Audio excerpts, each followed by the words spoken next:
কিন্তু গাইজ কিছুমান মানুহে মোক অলপ মানে ঈৰ্ষা কৰি কেনে তেওঁলোকে কয় বোলে যে তুম ঠেট নিউজ বাল নিউজ বনাতা হে ঘণ্টা নিউজ বনাতা হে তোমাৰ এই ঠেট নিউজ কিয় ঘণ্টা ঠেট নিউজ হে মই কওঁ কি ঠেট নিউজ ভাল নিউজ হতা হে ঠেট নিউজ ভাল দেতা হো সকলোৱে মোক ছাপোৰ্ট কৰতা হে তো থেংক ইউ বলতা হে তো ভিডিঅ' দেৰি নেহি কৰতা হে আৰম্ভণি কৰি দেতা হে নমস্কাৰ সকলো অসমবাসী ৰাইজক মোৰ ঠেট নিউজৰ তৃতীয়টো এপিছ'ডৰ সকলোকে স্বাগতম জনাইছোঁ মই এই ঠেট নিউজ বুলি কেনে দুটা ৰিপৰ্টিং কৰিছিলোঁ ভিডিঅ' বনাইছিলোঁ আৰু সেইকেইটা সকলোৱে ভাল পাইছিলে আদৰি লৈছিলে সেইকাৰণে সকলোৱে বিচাৰি আহিছিলে যে ঠেট নিউজ বুলি আৰু এটা এপিছ'ড কৰিব লাগে সেইকাৰণে মই আজি আকৌ ৰিপৰ্টিং কৰিব আহিছোঁ আৰু ইয়াৰে ভিডিঅ'ৰ মেইন টপিকটো ৰিপৰ্টিঙৰ ওপৰত হয় সেইকাৰণে মই আকৌ ৰিপৰ্টিং কৰিব আহিছোঁ আৰু আজি ৰিপৰ্টিং কৰি মই দীপাৱলীৰ ওপৰত আৰু সকলোকে দীপাৱলীৰ শুভেচ্ছা জনালোঁ আৰু দেৰি নকৰি ভিডিঅ'টো ষ্টাৰ্ট কৰোঁ ষ্টাৰ্ট ইন্ট্ৰ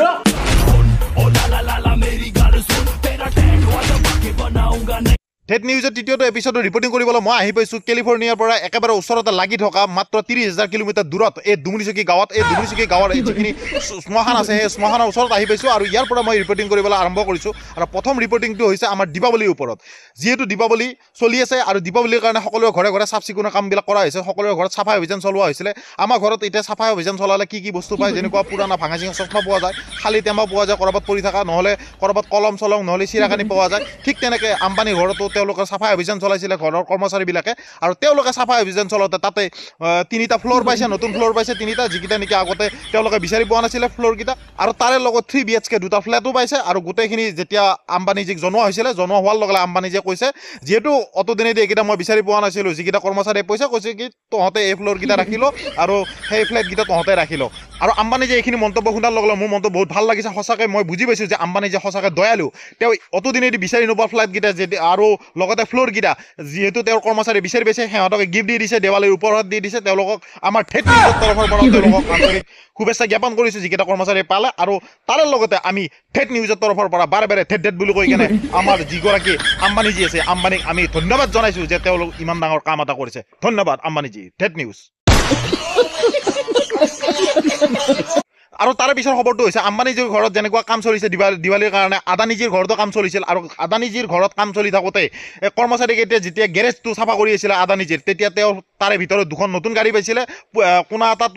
একেবাৰে ধূলি মাকতি দি বান্ধ খাই কেনে পৰি আছিলে যেতিয়া সেই 2খন চাফা কৰি কেনে চালে তাত এখন ৰেঞ্জ ৰভাৰ পালে আৰু এখন ডিফেণ্ডাৰ পালে ট'টালিকে তেওঁলোকে গৈ কেনে আদানীজীক জনালে আৰু আদানীজীক জনোৱাৰ লগে লগে তেওঁ কৈছে বোলে যে মইতো ইমান দিনেদি গম পোৱা নাছিলোঁ ক'ৰ কোণাত পৰি আছিলে তেতিয়াহ'লে এটা কাম কৰা যদি গাড়ী 2খনৰ কাগজ পত্ৰ চব অ'কে আছে তেতিয়াহ'লে তোমালোকে গাড়ীকেইখন লৈ যাওঁ তোমালোকৰ ল'ৰা ছোৱালীক সেই 2খন চলাবৰ কাৰণে দি দিবা আৰু এই নিউজটো যেতিয়া শুনিলোঁ তেতিয়া মোৰ মনটো এনেকুৱা ফিল হৈছে যে আমাৰ এই ঘৰত যেতিয়া আমাৰ গেৰেজ আমাৰ ঘৰত ঠেট নিউজৰ পৰা আপোনালোক জনাবলৈ সুখী হৈছোঁ যে আমাৰ ঘৰত কোনো ধৰণৰ গেৰেজৰ মানে সেই নাথাকে আমাৰ ঘৰত এখনে বাইক থাকে যিখন বাইক নেকি উঠাবৰ কাৰণে ঘৰত নিবৰ কাৰণে মানে আমি চিৰি এটাত শ্লপিং এটা বনাই দিওঁ আমাৰ কোনো ধৰণৰ গেৰেজৰ সুবিধা নাথাকে আমি তেনেকৈ আগবাঢ়ি গৈ আছোঁ আমাৰ অসমীয়া মানুহে তেনেকৈ চলি গৈ আছে তো ঠেট নিউজৰ তৰফৰ পৰা আমি আদানীজীক বহুত ধন্যবাদ জ্ঞাপন কৰিছোঁ যে তেওঁ নিজৰ কৰ্মচাৰীৰ ল'ৰা ছোৱালীৰ কাৰণে ইমান চিন্তা কৰিছে ডিফেণ্ডাৰ আৰু ৰেঞ্জ ৰভাৰ গাড়ীখন তেওঁলোকক উপহাৰ হিচাপত দি দিছে তাৰ কাৰণে তেওঁক ধন্যবাদ জনাইছোঁ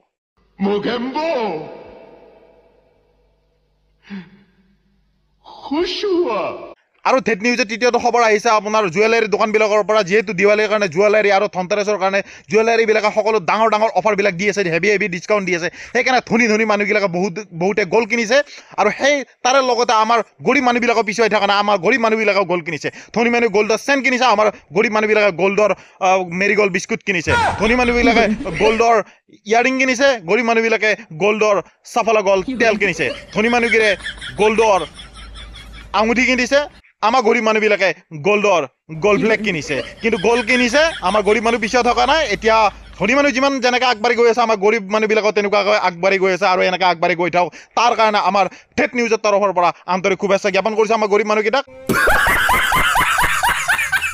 আৰু তাৰে লগতে মই 4ৰ্থ নিউজটো দিব আহিছোঁ তাৰ আগত এটা এড চাই লওক চাওক মই আগতে এনেকুৱা আছিলোঁ লৰিব নোৱাৰোঁ ফুৰিব নোৱাৰোঁ গোটেই চৰ্বিৰে ভৰ্তি হৈ আছিল মোৰ দেহাবিলাক তাৰপিছৰ পৰা এতিয়া মই যেতিয়া মেডিচিনটো ল'লোঁ চাওক মই এতিয়া কিমান ক্ষীণ হৈ গ'লোঁ এইটো হৈছে দিশা পাটানী টেবলেট আপুনিও খাওক আৰু ক্ষীণ হৈ যাওক মোৰ দৰে পুনৰ এবাৰ স্বাগতম জনাইছোঁ মই ঠেট নিউজত আৰু ঠেট নিউজৰ 4ৰ্থটো খবৰ আহিছে ইউপিৰ পৰা আৰু ইউপিৰ পৰা খবৰ অহাৰ লগে লগে সকলোৰে মনত এটাই ফিল হয় যে হাঁহিব পাৰিম আৰু সঁচাকৈ ইউ পিৰ খবৰবিলাক শুনি কেনে আমি বহুত হাঁহিব পাৰোঁ, কিন্তু মই কোনো কাৰণ নাহাওঁ, কাৰণ মোৰ হাঁহি বোলা বস্তুটো নাই। চতুৰ্থটো খবৰ হৈছে যে মধ্যবিত্ত পৰিয়ালে তাত নিজৰ মাক নিজৰ বাপেক আৰু পুতেক, অলপ ভুল হৈছে কথা নাই, নিজৰ বাপেক আৰু পুতেকে একেলগে নিজৰ ঘৰত চাফাই অভিযান চলাইছিলে, চাফাই কাম কৰি আছিলে দিৱালী বুলি কেনে। আৰু যেতিয়া চাফাই কাম কৰিছিল তেতিয়া পুৰণা বাকচ চাকচ চব তাৰমানে চাফাই কৰিছিলে। চাফাই কৰি থাকোঁতে পুতেকৰ হাতত বাপেকৰ পুৰণা মেট্ৰিকৰ চাৰ্টিফিকেট আৰু এখন মাৰ্কশ্বিট হাত লাগে, আৰু হাত লগাৰ লগে লগে পুতেকে বাপেকক বেলডাল খুলি কেনে দগৰি পিতে, আৰু দগৰি পিটাৰ লগে লগে বাপেকে পুতেকক কুৱেশ্যন কৰে, বোলে যে তই মোক কিয় মাৰিলি, মোৰ গাত কিয় হাত উঠালি। তাৰপিছত পুতেকে কয় যে তই অতো দিনেদি মই মেট্ৰিক হওক যি পৰীক্ষাতে হওক 60% ওপৰত লৈ কেনে মই পাছ কৰি আছোঁ, তথাপিও তই মোক বেল খুলি খুলি কোবাৱা, কিন্তু তই সেই দিনতে মাত্ৰ 30% লৈ কেনে তই মেট্ৰিকত পাছ কৰিছিলি, তই চাৰ্টিফিকেট লুকাই থৈ দিছিলি, সেইকাৰণে আজি তোক মই দগৰি দিম। সেইকাৰণে বাপেকৰ ওপৰত হাত তোলে, আৰু এইটো বেয়া কথা, কৰিব নালাগে। আৰু বাপেককো এটা কথা কওঁ, নিজে 30% পাইছিলি, পুতেৰে 60% পাইছি, শুই যাব লাগে, কিহৰ ইমান ডিমাণ্ড কৰি থকা, এইবিলাক বেয়া কথা। তো ঠেক নিউজৰ তৰফৰ পৰা আমি বাপেকক মানে অনুগ্ৰহ কৰিম যে বাপেকবিলাকক যে ল'ৰা ছোৱালী যদি নাম্বাৰ কম পায় তেতিয়াহ'লে এনেকুৱা প্ৰহাৰ নকৰিব। क्या सोच है रे तेरी, मानना पड़ेगा। আৰু ঠেট নিউজৰ চতুৰ্থটো খবৰ আহিছে আমাৰ অসমৰ পৰা। আমাৰ অসম বুলি ক'লে আমাৰ জুবিন, যিহেতু আমি জুবিন যুগৰ মানুহ, আমি জুবিন দেশৰ মানুহ, জুবিন দাৰ নাম নোলোৱাকৈ আমি কোনো ভিডিঅ' নবনাওঁ, আৰু জুবিন দাৰ নাম নোলোৱাকৈ কমেডি হওক গান হওক যি হওক, জুবিন দাৰ অবিহনে, জুবিন দাৰ নামৰ অবিহনে কোনো ভিডিঅ' নহয়, কোনো ভিডিঅ' শেষ নহয়, কোনো আৰম্ভণি নহয়। সেইকাৰণে মই ভিডিঅ'ৰ শেষত এটা কথাই ক'ম যে জুবিন দাৰ মৃত্যুক লৈ আমি যিসকলে ন্যায়ৰ কাৰণে লাগি আছোঁ সকলোৱে লাগি যাম, সদায় মাত মাতি যাম। বিশেষকৈ মই কোনোদিন হাত নামাৰোঁ, মই কাকো ভয় নকৰোঁ, মই ডাইৰেক্ট কথা, মই সৰু হ'লেও মই মাত মাতি যাম। ডাঙৰ ডাঙৰ ইউটিউবাৰকেইটাক মই দেখিছোঁ যে আমাৰ ঠেট নিউজৰ তৰফৰ পৰা এটা মানে সমীক্ষা চলাইছিলে, এটা মানে অপাৰেশ্যন চলাইছিলে যে কোন কোন ইউটিউবাৰে মাত মাতি আছে। তাৰপিছত এটা কথা গম পোৱা গৈছে যে জুবিন দাৰ মৃত্যুৰ পিছদিনাই যিখন মানে বন্ধন গোটৰ মিটিং পাতিছিলে কেইটামান ডাঙৰ ডাঙৰ ইউটিউবাৰে লগ হয়, মই বন্ধন গোটৰ মিটিং বুলি এইকাৰণে কৈছোঁ যে বন্ধন গোটৰ মিটিঙত তেওঁলোকে ৰাউণ্ড হৈ কেনে বহি কেনে মিটিংখন পাতিছিলে, বোলে ধামাকা কৰিব, জুবিন দাৰ হৈ কেনে ন্যায়ৰ কাৰণে মাত মাতিব। কিন্তু তাৰে পিছত দেখা গৈছে যে আমাৰ ঠেট নিউজৰ ৰিপৰ্টাৰে আমাক মানে সংবাদদাতাই সংবাদ দিছে যে তেওঁলোকে বৰ্তমান অসমত মানে নিৰুদ্দেশ হৈ আছে, তেওঁলোক মানে ক'ত আছে কোনো গম পোৱা নাই। সদায় কোনোবা ব্যক্তিয়ে যদি তেওঁলোকৰ সম্ভেদ পায় তেতিয়াহ'লে ততালৈকে আমাৰ ঠেট নিউজৰ চেনেলৰ লগত যোগাযোগ কৰিব, আমি তেওঁলোকক বিচাৰি উলিয়াবলৈ চেষ্টা কৰিম। আৰু তাৰে লগতে ঠেট নিউজৰ তৰফৰ পৰা সকলোকে এটা আহ্বান যে ডাঙৰবিলাকক কোনো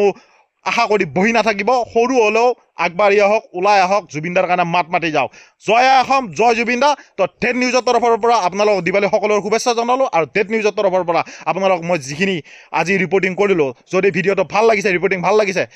আৰু এটা এপিছড বিচাৰে তেতিয়াহ'লে তলত কমেণ্ট কৰিব, কমেণ্ট কৰি জনাব। তো লাইক এণ্ড ছাবস্ক্ৰাইব কৰিবা। Bye bye.